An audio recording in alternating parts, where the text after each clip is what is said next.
So, what's up people and welcome to the chapter 98 and 99 discussion of Kaiju number 8 or Kaiju 8号. So both chapter 98 and 99 came out a while ago. They were 1 week apart. So there ended up being 2 chapters between the last video I made and this one. And so I figured that I will cover both these chapters in one video.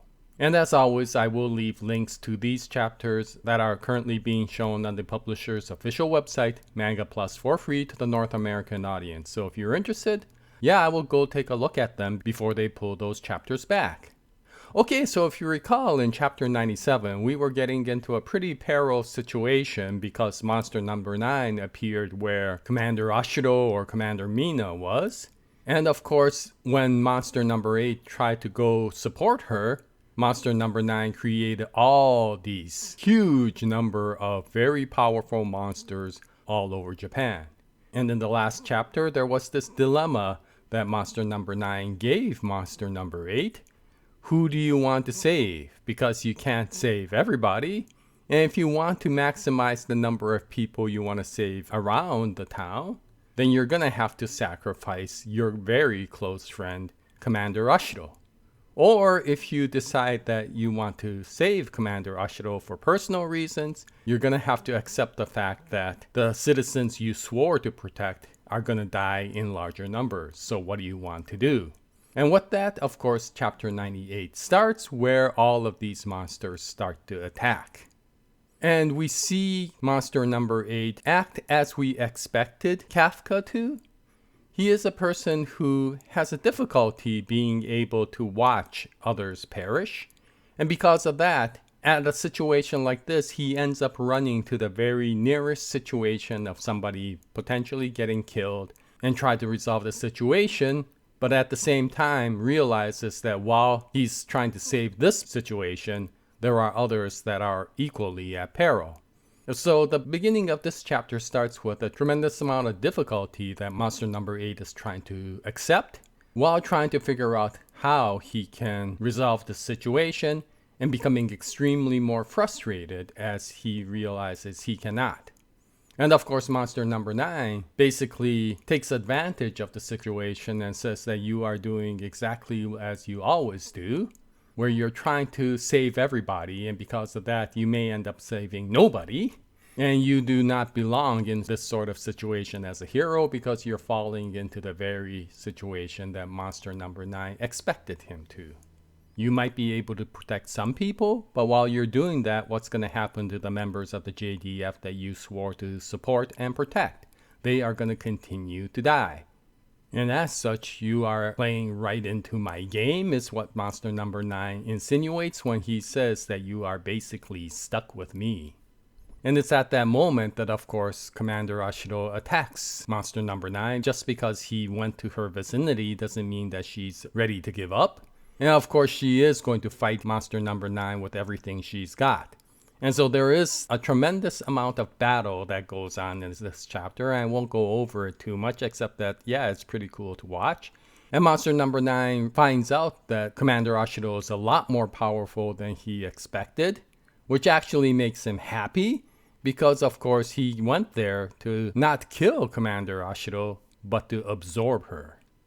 And knowing that Commander Ashiro is a ranged fighter, he immediately does what he knows is her biggest weakness, which is close combat, by teleporting right to her place. I don't know if it's a teleport or if it's a really fast move, but whatever the case, instantaneously, monster number 9 is right at Commander Ashiro's location. And with that, of course, monster number 9 gains control and grabs Commander Ashiro by the neck and basically tells all of Japan that he is ready to conquer this country. Because no matter what happens, they should understand. They are not strong enough to be able to defeat the monsters. And now with monster number 9 being able to absorb Mina Ashiro's powers, there will be nobody who can champion the JDF to protect Japan. And with that, of course, he ends saying that once that happens, he will become unstoppable. And that's chapter 98. And so we go right into chapter 99. And now that Mina is captured by monster number 9, of course monster number 8 or Kafka goes ballistic and tries to go to her rescue. But when that happens, of course, every one of the monsters immediately starts increasing their attacks against the citizens. And no matter what happens, Kafka is Kafka, so he can't really let that go, and he ends up fighting the monsters again. And as much as Monster 8 tries to follow the commands of headquarters, he continues to see many of the citizens, and especially the JDF soldiers, get destroyed. And as a person, not as Monster number 8, but as Kafka, it almost breaks him down because he can't stand to watch any of these people die. And because the champion of the JDF, Commander Ashiro, was captured and potentially maybe killed, the JDF start losing motivation as well. And this is a nice chapter with regards to peril because Kafka, as much as he has all of these powers, cannot find a solution to this situation. He keeps on doing whatever he can, but he can see that it's all futile. And monster number 9 mocks him for that and saying that because you are unable to let anything go, you may end up losing what you feel is the most important thing in your life. And with that, of course, monster number 9 starts the absorption process to absorb Commander Mina. And not only does Kafka go ballistic, but we find that the JDF also starts telling Kafka, please get over to monster number 9. It doesn't matter how many of us JDF soldiers die, because in some ways we are replaceable. But it does matter if the champion of the JDF gets killed, because at that point there is no longer any hope to humanity in Japan.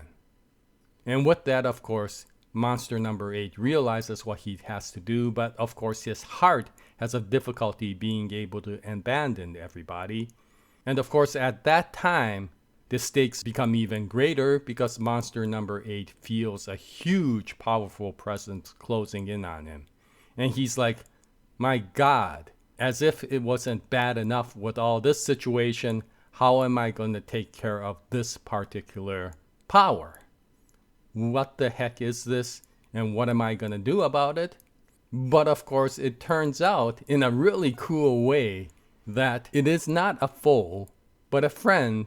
And the friend basically takes out a whole number of these monsters all at once. And who could that friend be? Well, it's the character that we haven't seen in like forever, and we've almost forgotten that he even exists. Yes, it turns out to be none other than Leno. And Leno has, of course, powered up with whatever suit he has, which looks really cool, but it's kind of like, okay, now what happened in this particular situation? Like, yeah, Leno has been away for like so long. I almost forgot exactly how he powered up. But yeah, he did get some freezing power. That's all I remember. But whatever the case, it seems to be that he can do area attacks and take out a tremendous number of these monsters all at once, or at least hold them down.